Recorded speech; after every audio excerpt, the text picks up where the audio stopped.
स्वागत है आप सभी का।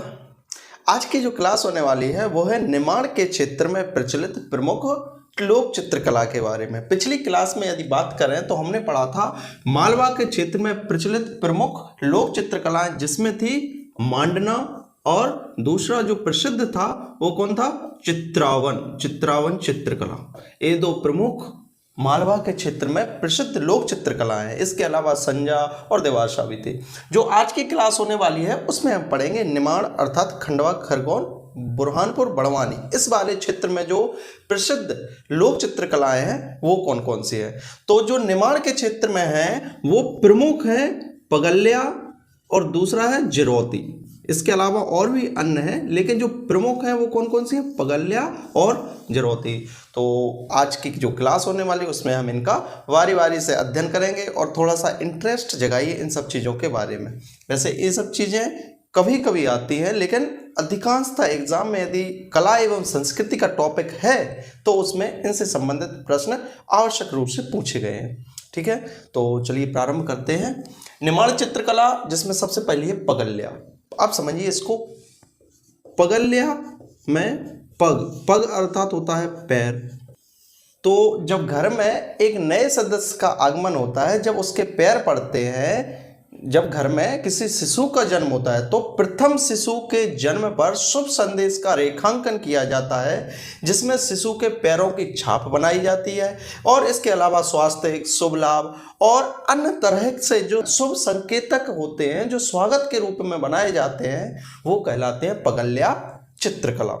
पगल्या चित्रकला जो प्रथम शिशु के जन्म पर शुभ संदेश का रेखांकन किया जाता है, और इसमें सामान्यतः शिशु के पैरों की छाप व स्वास्थ्य, शुभ लाभ इत्यादि लिखा जाता है। इस इत्यादि इन सब का रेखांकन या चित्रांकन किया जाता है। तो सबसे पहला होगा पगल्या। यह प्रश्न आ चुका है। ठीक है, जो प्रश्न आ चुके हैं उसके बारे में हम विशेष रूप से बताते हैं, इसलिए इस बात को भी आप ध्यान रखिएगा कि जब भी कोई भी एग्जाम दें तो स्पेशली उन चीज़ों को हाईलाइटेड करके पढ़ें जो इम्पोर्टेंट है। जैसे इनमें से सभी इम्पोर्टेंट हो सकते हैं, लेकिन जो सबसे इम्पोर्टेंट है वो है पगल्या और जिरौती, जैसा चित्रावन और मांडना जो मालवा के क्षेत्र में थे। ठीक है, दूसरा है जिरौती। जिरौती जो हरियाली अमावस्या आती है, सावन के महीने में हरियाली अमावस्या आती है, तो हरियाली अमावस्या के समय अच्छी बरसात हो और फसल वगैरह अच्छे से पक जाए, इन सब के लिए भगवान शिव की आराधना की जाती है।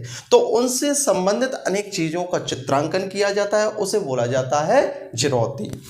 जिरौती हरियाली अमावस्या पर श्रावण मास में, जो सावन का महीना होता है, वैसे भी कांवड़ यात्रा और भगवान शिव से संबंधित अनेक जो सावन सोमवार होते हैं उनमें विशेष पूजा होती है भगवान शिव की, तो उन्हीं से संबंधित चित्रांकन किया जाता है हरियाली अमावस्या पर श्रावण मास में, और यह शिव की आराधना से संबंधित होती है। कौन, जिरौती।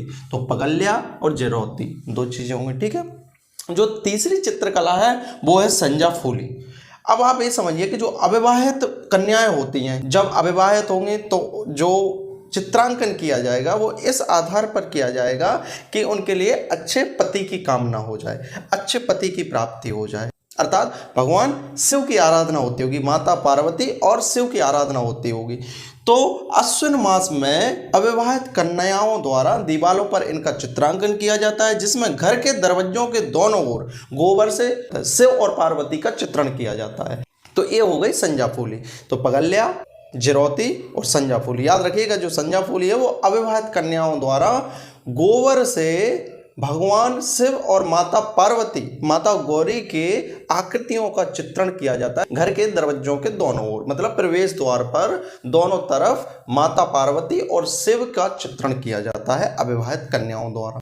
ठीक है, इसके बाद है थापा। थापा आपने सुना होगा कि जो सरकारी कागज होते हैं उन पर एक थाप लगी होती है, जिसे मोहर भी बोला जाता है। ठीक है, और वैसे भी जब विवाह के अवसर पर जब हल्दी सेरेमनी होती है तो महिलाओं के द्वारा हल्दी का थाप लगाया जाता है। स्पेशली जो महिलाएं होती हैं उनके द्वारा पुरुषों के पीठ पर थाप किया जाता है, जो हल्दी का थाप किया जाता है।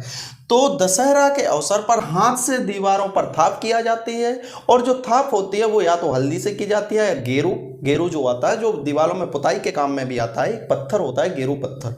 तो गेरू या फिर हल्दी और गोबर के जो हाथों के प्रिंट्स होते हैं वो कहाँ पर बनाए जाते हैं? दीवालों पर। तो इसे बोला जाता है थापा। नाम से ही समझिए, थाप से थापा हुआ और पग से हुआ पगल्या हुआ। इसके बाद जो अगला है वो है मूर्धन।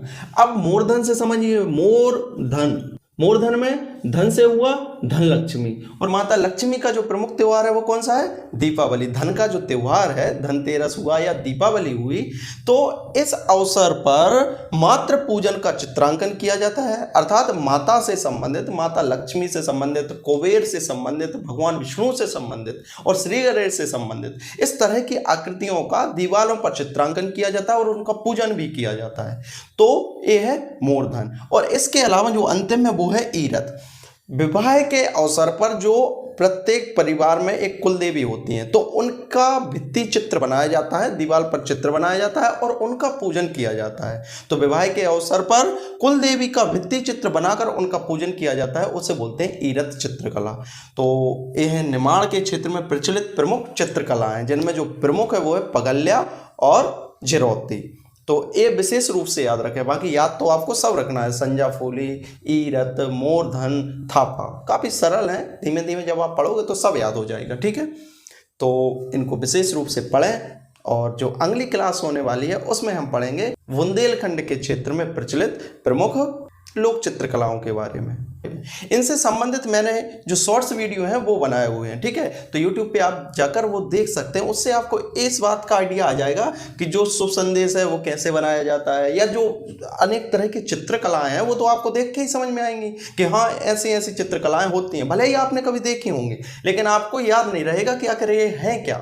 आपने गांव में अनेक तरह की चित्रकलाएं जरूर देखी होंगी दीवारों पर, लेकिन कभी विशेष ध्यान नहीं दिया होगा। और वैसे भी जो नॉलेज है वो totally based on your observation. आधा तो जो पढ़ने से आएगा वो अलग बात है, लेकिन ज़्यादातर आता है वो ऑब्जर्वेशन से आता है। तो आपको जो शॉर्ट्स वीडियो उपलब्ध कराए जाएंगे उनमें आवश्यक रूप से इन बातों को देखें कि कौन सी पेंटिंग कैसी होती है, और फिर इस बात का अनुमान लगाइए कि हाँ ये पेंटिंग मेरे यहाँ पर बनती है। ठीक है, तो साथ देने के लिए आपका बहुत बहुत शुक्रिया। मिलते हैं अगली क्लास में।